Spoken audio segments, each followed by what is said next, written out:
Professor Rolf Jacobson of Luther Seminary in St. Paul, Minnesota, remarked during a podcast this week about the gospel reading for today that he'd seen a variant text of Matthew 18 that reads, "If a member of the church sins against you, talk about them behind their back and then post about it on social media so that everyone will know.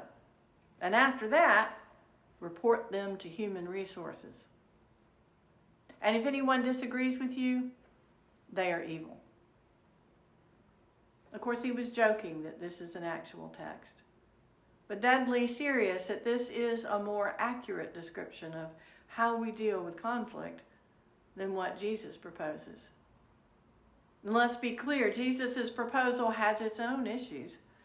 Not every conflict or problem can be solved this way, either personally or as a church. For one thing, it may not be safe for someone to confront in private someone who has harmed them. And while Matthew's community was no doubt very familiar with the experience of being put out of a community, which we've talked about before, in which they had some very strong feelings about,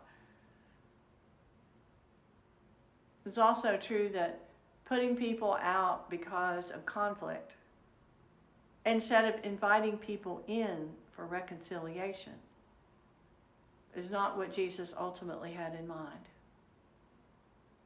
Unfortunately, excommunication can be, and sometimes has been, used by the church to the detriment of both the church and the church's people. People have gotten really hurt. Not to mention the issues of who gets to decide what is and is not considered going astray. But let's look at what Jesus is saying more broadly. Frequently in his teaching, Jesus acknowledges that people get led astray. Being led astray is just part of being human and not some kind of grave sin to Jesus. On the other hand, he's pretty hard on those who lead others astray, who in the gospel are often the Pharisees. And the story that he tells just before this passage, the one that actually gives rise to what he says today, is the story of the shepherd leaving the 99 sheep in the mountains to go after the one that had been led astray, and the rejoicing when that one sheep is brought back into the fold. That's Jesus' ultimate hope, that everyone, even those who stray, will be able to come back into the fold.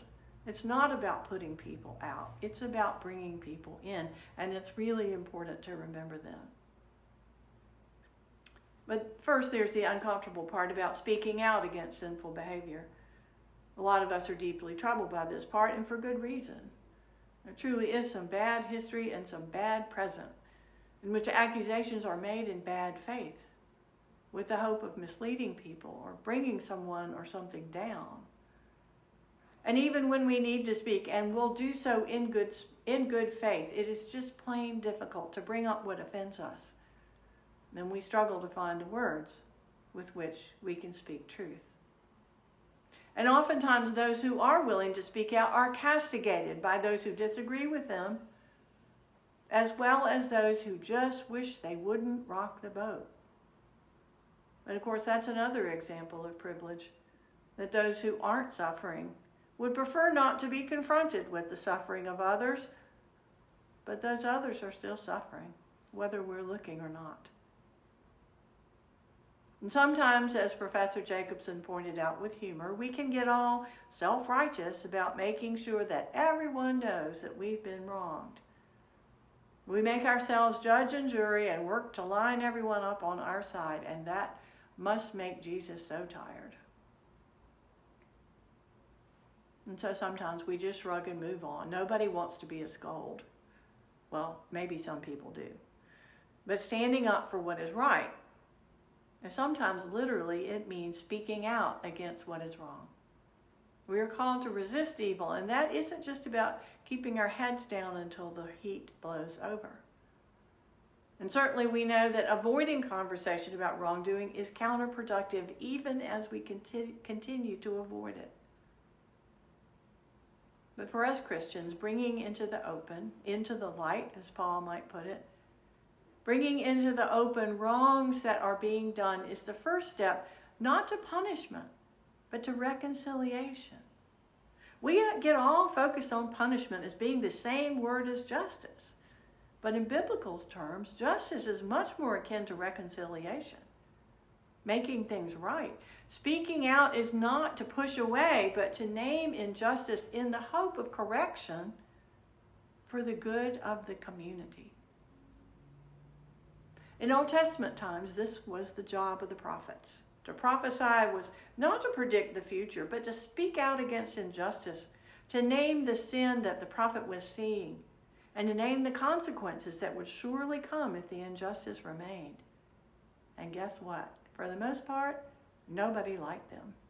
Nobody wanted to hear from the prophets about their sin and be confronted that they needed to change personally or to change their systems that were unjust.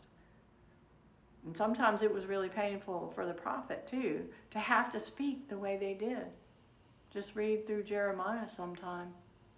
Who wants to be in that role? But God's purposes are always moving toward transformation and reconciliation.